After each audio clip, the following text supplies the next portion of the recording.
First, check the expiration date printed on the pouch of your device. Any expired tests should not be used and disposed of. Then, open the pouch and pull the Toxwipe out of the buffer cap.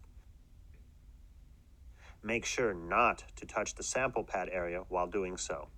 Place the sample pad end of the Toxwipe into the subject's mouth.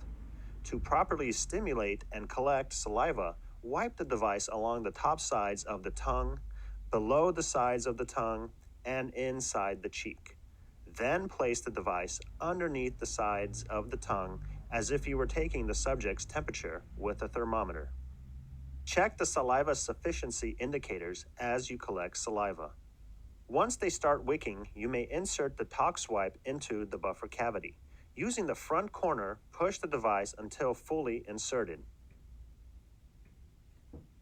Hold the device upright or lying down, but do not place upside down or on its side.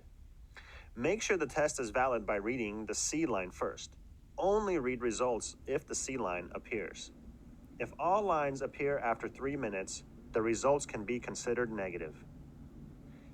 If lines still do not appear at 5 minutes, the result is considered positive.